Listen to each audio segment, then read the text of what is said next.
I spent 13 years of my life understanding a few things. You probably think cheaters get caught because they make a mistake, but that isn't true. Here's the truth no one talks about. The most dangerous cheaters don't look dangerous. They don't look nervous. They don't look guilty. They look reliable. They look like the person who looks you in the eyes and sincerely tells you they love you. Like the one who holds your hand in a hospital room and tells you everything will be okay after being the very reason you ended up there. And they cry real, convincing tears, and they do it while living a completely different life behind your back. If I had known this earlier, it would have completely changed my life. I would be living a completely different life. But I'm here now, and what I'm about to tell you, I didn't learn it from books. I learned it the hard way, 13 years of marriage, and one heart attack later. Today, I'm breaking down the warning signs I missed, so you never have to learn them the way I did. So listen to me carefully, not as someone just telling a story, but as an old man trying to save you years of pain. My name is Grant Solen. I'm 52 years old. I'll be 53 in a couple of months, if my heart holds out that long. And no, that's not a joke. Last year, I had a massive heart attack. Right at my desk at work. My co-workers found me on the floor. Want to know what caused it? I was watching footage from a hidden camera. My wife leading her boss into our bedroom while I was sitting at the office, while my stepdaughter, the girl I raised since she was 5, hugged him at the front door like he was family. 13 years of marriage, and I saw nothing. Well, that's not entirely true. The signs were there, every single one of them. I just didn't want to see them. I spent 14 years working as a forensic accountant for the Bureau. My job was to find patterns, track money, catch liars, and I was good at it, but I couldn't see what was happening in my own house, in my own bedroom. Today I'm going to tell you about the warning signs I ignored. Maybe my story will spare you from making the same mistakes. Let's begin. My wife Mara got a promotion, vice president of something at her company. Big deal. They threw a fancy party to celebrate, and a few days before she started dropping hints. Oh, you don't have to come. You'll be bored, it's just work people. You'll want to leave early anyway. I took it as concern. That's what I told myself. She's just worried I won't have a good time. She's being considerate. Looking back, she didn't want me there. Plain as day. But when you love someone, you make excuses for them. You fill in the blanks with the version of them you want to believe in. I insisted on going anyway, wanted to support my wife on her big night. She wasn't happy about it. That should have told me everything. What wife isn't happy when her husband wants to celebrate her success? A wife who has something to hide. If your partner consistently discourages you from attending her events, work functions, certain gatherings, trips with colleagues, pay attention. She's not being considerate. She's keeping her world separate. She's making sure the people in her other life don't have to look you in the eye. I didn't understand that then. I understand it now. The party happened. And that's where I met Richard, her boss. I'd seen him before. Company events, holiday parties. Always pleasant enough. But that night, something was different. He hugged Mara like she was his. Not a professional hug. Something more intimate. Then he looked at me, and his smile had an edge to it. Cold. Almost amused. He suggested Mara sit next to him at the head table. She agreed without even looking at me. I was placed at the other end of the room, far end, like an afterthought. During his toast, he said something that made my stomach turn. Everything she's accomplished is because of me. I was the first one to recognize her talent. I've always been there for her. The way he said it, the possessiveness in his voice. But the worst part came later. He walked over to my table, sat down next to me like we were old friends, made small talk. Then he leaned in closer.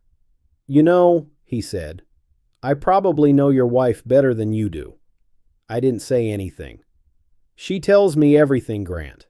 Everything, including, he paused, smiled, including your failures in the bedroom. My heart stopped. I'm not exaggerating. For a second, I thought I was going to collapse right there. He laughed, patted me on the shoulder, walked away. I sat there for the rest of the party. Didn't move. Didn't speak. Just sat there while the world spun around me. Here's what I want you to understand. If someone outside your relationship knows things they shouldn't, Intimate details, private struggles, things only your partner could have told them. That's not gossip. That's not oversharing with a colleague. That's pillow talk. That's what people share when they're lying next to each other in the dark. I should have known right then, but I didn't want to believe it. When we got home from the party, I confronted Mara, told her what Richard had said, asked her if it was true, and then she fell apart, not just crying, hysterical, sobbing so hard she couldn't breathe. She swore she never told him anything, said he was drunk, he was lying, he was jealous. How could you believe him over me? She screamed. I'm your wife. Then my stepdaughter Tessa came running in, 16 years old, in her pajamas, demanding to know what was happening. And immediately, she took her mother's side. Mom would never do that. I've never seen anything inappropriate. You're paranoid. 2 against 1. I stood there in my own living room, feeling like a stranger. Mara kept crying. Tessa kept defending, and slowly I started to doubt myself. Maybe Richard was just drunk. Maybe he was trying to get under my skin. Maybe I was being paranoid. I wanted to believe them. God, I wanted to believe them so badly. So I apologized, told Mara I was sorry for accusing her. That was my mistake. Here's what I learned. When you confront someone about suspicious behavior and they respond with theatrical emotion, hysterical crying, dramatic outbursts, followed by immediate backup from family members who couldn't possibly know the full situation, that's not innocence. That's deflection. Innocent people get confused. They get quiet. They try to understand why you're upset. Guilty people perform. They flip the script. They make you the bad guy for asking. And they always have backup ready. I fell for it. Don't make the same mistake. Here's something that haunted me, something I should have paid more attention to. The day of the party, I got a call from Tessa's school. Something about inappropriate behavior. I don't even remember what it was now. Something minor, but I wanted to talk to her about it. Be the dad. The conversation didn't go well. She got defensive, started yelling, slammed her bedroom door in my face. Typical teenager stuff, I thought. But then I heard her mutter something through the door. Stop controlling me. You won't be around much longer anyway. I froze. What did that mean? At the time, I told myself it was just teenage drama. She's 16, she's moody, she doesn't mean it. But those words stuck with me, like a splinter. You won't be around much longer anyway. She knew about the affair. She knew they were planning to replace me, and she let it slip. I raised that girl since she was 5 years old, paid for her private school, helped with homework, went to every recital, every game. I loved her like she was my own, and she chose her mother's side, chose the affair, chose to lie to my face. If someone in your household says something strange, something that hints at a future where you're not in the picture, don't dismiss it. Don't explain it away as drama or mood. They might be telling you exactly what's coming. After the confrontation, after I apologized, after everyone went to bed, I couldn't sleep.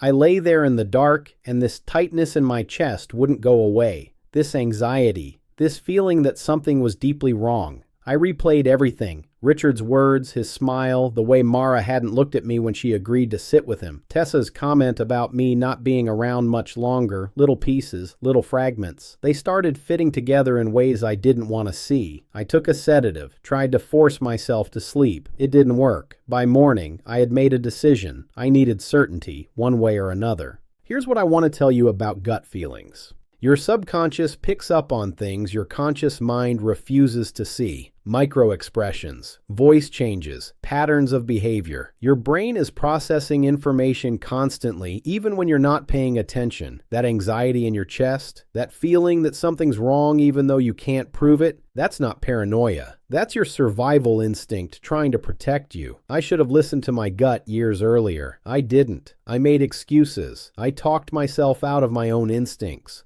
Don't do that. If something feels wrong, it probably is. After the party, I installed hidden cameras in the house. Living room, kitchen, hallways, bedroom. I'm not proud of it, but I had to know. A few days later, I told Mara I had to work late. She said that was fine. That evening, I sat at my desk at the bureau and watched the camera feeds on my laptop. At 7:14 p.m., Richard's car pulled into our driveway. My wife walked out to greet him, kissed him. Not a friendly kiss, a real kiss. Then Tessa came outside, hugged him like he was family. They had dinner at our table, laughed and talked like they'd done it 100 times before. Then Mara took his hand and led him upstairs to our bedroom, the bed where we had slept together for 13 years. That's when I collapsed. Heart attack. My co-workers found me on the floor. But here's what happened next. After I got out of the hospital, I didn't confront her immediately. I'm a forensic accountant.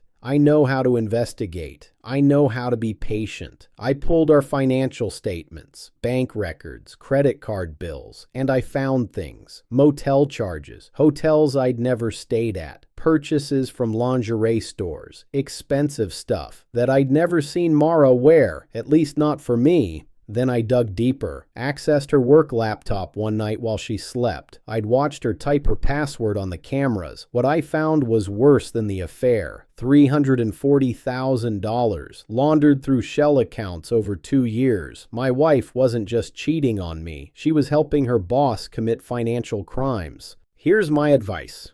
If you suspect something, follow the money. Credit card statements, bank withdrawals, charges that don't make sense, purchases you've never seen. Money leaves trails, and those trails don't lie. After my heart attack, Mara came to visit me in the hospital, held my hand, cried, said she was so worried about me, so relieved I was okay. I looked at her face, that beautiful face I'd loved for 13 years. I searched for something, some flicker of guilt, some sign that she knew what she'd done. Nothing. She was perfect, perfectly loving, perfectly concerned. I didn't tell her what I knew, not yet. When they finally reached her to say I'd had a heart attack, she didn't arrive at the hospital for several hours. I wonder why. Here's the thing about people who live double lives. They're good at it, really good. They know exactly what to say, exactly how to look, exactly which emotions to perform. Mara held my hand in that hospital bed like nothing had happened, like she hadn't been in our bedroom with another man hours before, like she hadn't almost caused my end. And I almost believed her again. That's how good she was. If your partner can look you in the eye after doing something terrible and show zero signs of guilt, if they can perform love and concern perfectly while hiding a complete double life, that's not just deception. That's something deeper, something darker. Normal people feel guilt. Normal people crack under pressure. Normal people can't maintain a perfect mask indefinitely. She could. For 13 years she could. I waited. I gathered evidence. I planned. I turned over the financial records to the bureau. The money laundering, the fraud, all of it. I called a divorce attorney. Found out our prenuptial agreement had a fidelity clause, triple damages for infidelity. Then I waited until Mara's relatives were visiting. Her mother, her brother, cousins, a family dinner. We were all sitting around the table, and I stood up. I have something to show everyone. I connected my laptop to the TV, pressed play, the kiss in the driveway, the dinner at our table, the bedroom door closing. Mara's face went white. She tried to grab the remote, tried to stop it. "This is your fault," she screamed. "You drove me to him." Tessa jumped in immediately. "Mom is right. You were never there for us." I let them yell. Then I played my final card. I know about the money. $340,000, laundered through shell accounts. I've already given the evidence to the bureau. The room went silent. Mara started to cry. Really cry this time. Not the performance from before. She begged me to stop, begged for forgiveness. But I had learned something important. You can't trust tears. And you definitely can't trust the words of people who helped hide the truth. 3 days later, Mara and Richard were arrested. Money laundering charges, fraud. Tessa ended up in foster care. No biological father in the picture. No family willing to take her. And I wasn't her legal parent. Never had been. Some nights I still think about the little girl I used to read bedtime stories to. The teenager I drove to school every morning. But then I remember what she said through that door. "You won't be around much longer anyway." She knew. She chose her side. That was a year ago. I'm still in cardiac rehabilitation, still seeing doctors every few weeks, still taking medication that makes me tired all the time. Some days are harder than others. I sold the house, couldn't stay there. Too many memories, too many ghosts in every room. Every time I walked past that bedroom door, I saw them, together, in the bed where I had held her for 13 years. I live in a small apartment now. Nothing fancy, just enough room for me. Quiet, simple, honest. I don't date. I don't want to. Maybe someday, but not now. Trust is something you have to rebuild slowly, and I'm still putting the pieces back together. People ask if I regret exposing them, destroying my family, sending my wife to prison, leaving my stepdaughter in foster care. I don't know how to answer that. I loved Mara. For 13 years, I loved her with everything I had, but she never loved me back. Not really. I was useful, a provider, a cover story. And when something better came along, I became disposable. You know what the hardest part is? It's not the betrayal. It's not the humiliation. It's not even the heart attack. It's realizing how blind I was. All those little signs, all those moments that didn't add up, I explained them away, every single one, because I wanted to believe. If something in your gut is telling you something's wrong, listen to it. Don't do what I did. Don't spend years making excuses. Don't wait until you're in a hospital bed with a broken heart, literally, to face the truth. Trust your instincts, because by the time you have proof, it might be too late. I waited too long. I put my trust in the wrong place, and it almost cost me my life. Don't be like me. Don't wait for cameras to show you what your gut already knows. My name is Solen. I'm 52 years old, and this is what 13 years of blindness taught me. Never ignore the signs. They're always there, scattered like breadcrumbs, waiting for you to pick them up. The only question is whether you'll be brave enough to see them before it's too late. Don't be like me.